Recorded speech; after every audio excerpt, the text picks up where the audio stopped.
Hello, my name is Carrie Caudle, and welcome to Read Aloud with Ms. Caudle.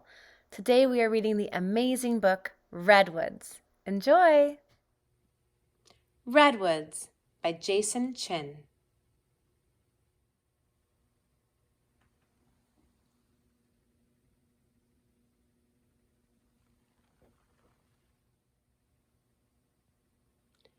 A Neil Porter book, published by Roaring Book Press.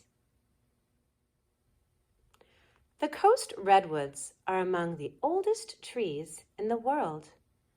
Their ancestors lived about 165 million years ago during the Jurassic period.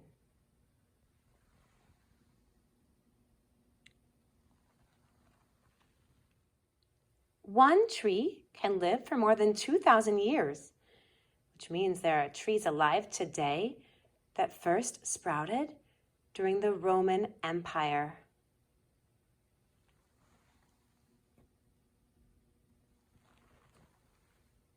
Redwoods have shallow root systems that travel more than 100 feet from the tree.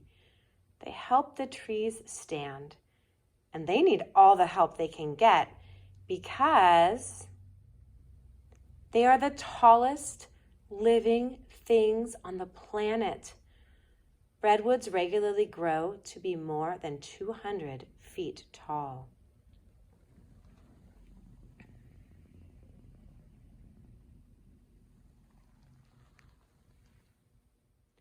A redwood trunk can be 29 feet in diameter at its base.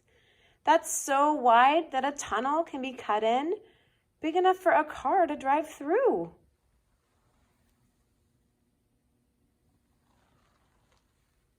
Amazingly, such a tall tree starts from a seed about the size of a tomato seed, a 1-inch long cone that houses the seed falls to the ground, and if the conditions are right, the tree will sprout. With enough light and water, a redwood sapling can grow fast, up to 2 feet per year.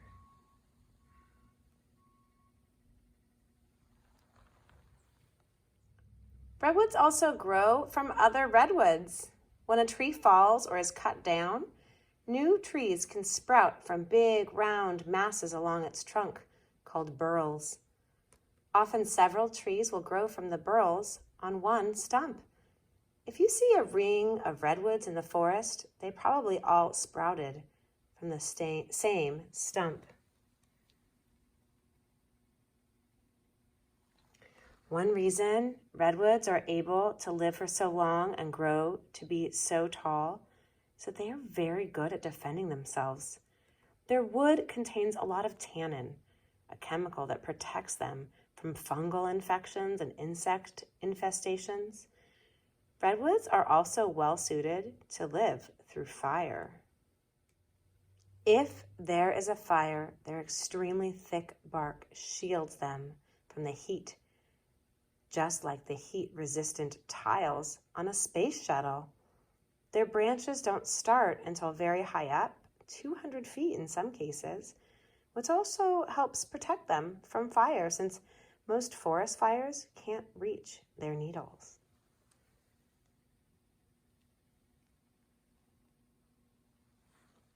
Even if a fire penetrates a redwood's bark, the tree can still live. In some cases, a huge portion of the center of the trunk has been burned out, but the tree keeps on growing. In many ways, fire actually helps redwoods by clearing out other plants that would otherwise compete for resources like water and soil. Coast redwoods need a lot of water to grow as tall as they do, and the area in Northern California where they live is perfect. It's a rainforest.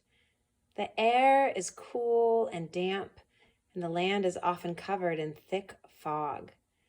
It takes a long time for water to travel all the way from the roots to the top of a redwood, and the fog helps the trees by preventing them from losing moisture to evaporation.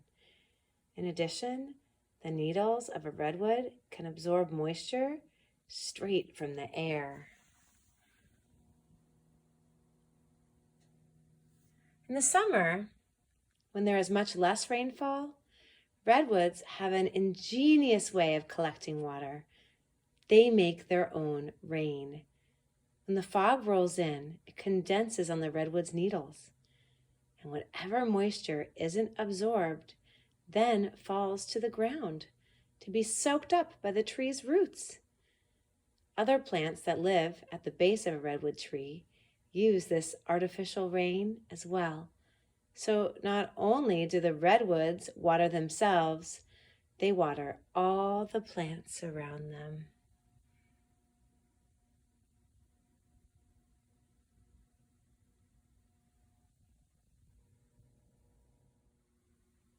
The branches of a redwood are called the crown or canopy and start very high up the trunk. To study redwood crowns, scientists have to climb into them, and this is not easy. Because the trees are so tall, researchers use a bow and arrow to launch a rope over the branches. When the rope is secure, they can pull themselves up. It is very dangerous work. When the needles fall off a redwood, they decay and turn to soil. And redwoods are so big that this soil often collects in the trees themselves. Soil that collects in the branches of a tree or in crevices on its trunk provide a home for other plants. Plants that grow on redwoods are called epiphytes. The most common epiphytes found in redwoods are ferns. In one tree, researchers found a mass of ferns weighing more than 1,600 pounds. That's heavier than a full-grown polar bear.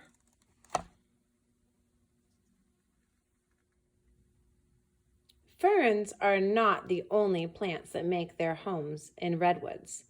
Mosses, fungi, bushes, and even trees grow in the redwood canopy. Researchers have found a wide variety of trees high above the ground, including hemlocks, spruces, firs, oaks, and California bays. In one redwood, researchers found a California bay tree growing out of a knothole over 300 feet from the ground.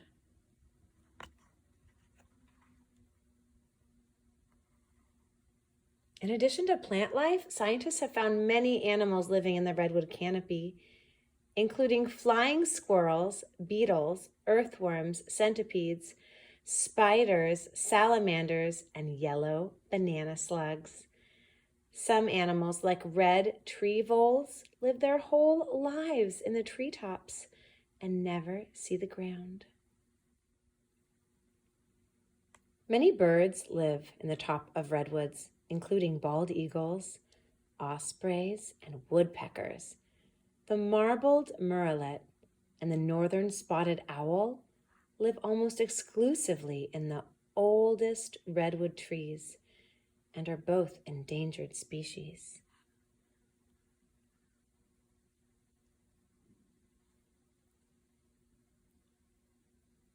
When a redwood is injured, the tree will often sprout new trunks that look like miniature versions of the tree itself. If a branch is damaged, a new trunk will grow straight up from the top of the damaged branch. Sometimes more than one new trunk will sprout.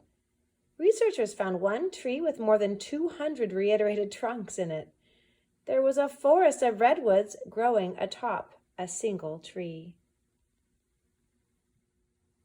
The crown of a redwood can be very complex. As the tree grows, its main branches and the branches of its new trunks crisscross and run into each other, forming a maze of growth. The crown can become so dense that from its interior you can't see the ground or the sky. Researchers have even gotten lost while exploring the crown. The largest of all redwoods are in a class of their own called titans. For a long time, the record holder for the tallest tree in the world was a stratosphere giant, measuring a whopping 360 70 feet. But that record was broken in the summer of 2006 when researchers discovered Hyperion, a giant coast redwood rising 379.1 feet from the ground. And it's still growing. That's 6 stories taller than the Statue of Liberty. It's taller than a 30-story skyscraper.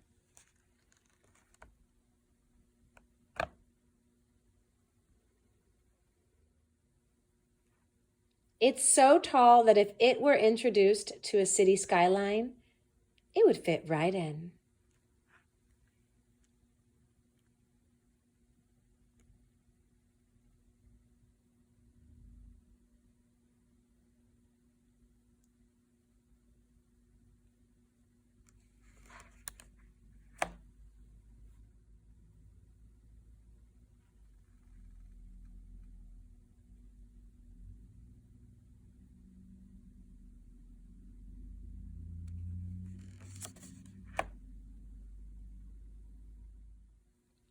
Redwoods in danger.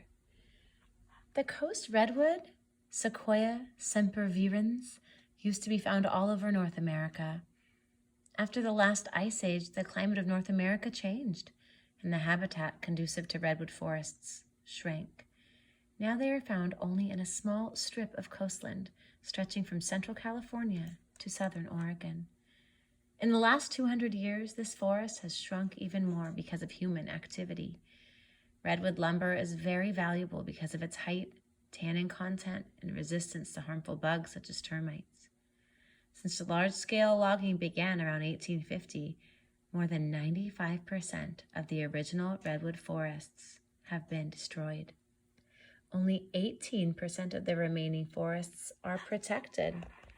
When the redwoods go, much of their environment goes too. Many plants depend on them for water in the summer, and many animals live nowhere else but in their canopy. Old growth forests, those forests that have been around for thousands of years and are home to the tallest trees in the world, have ecosystems that are especially fragile. Animals such as the red tree vole, spotted owl, and marbled murrelet only live in old growth forests. When a forest of this age disappears, it could be another 1,000 years before it comes back.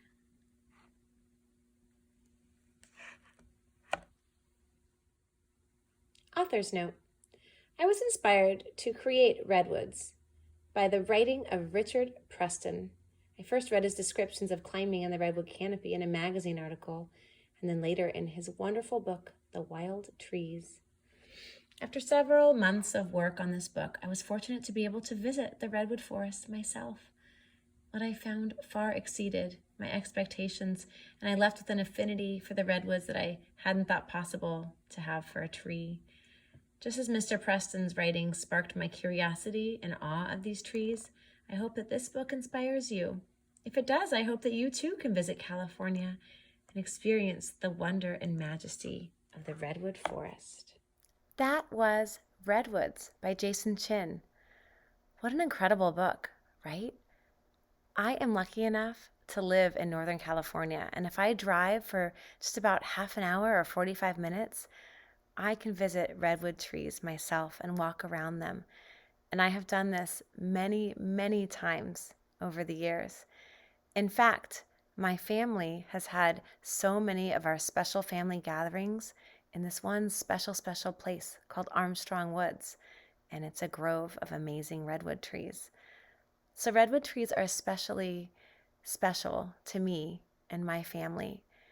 But even if I hadn't been visiting them my whole life, every single time I walk into a redwood forest, I am just awestruck by the beauty and magic of nature around me.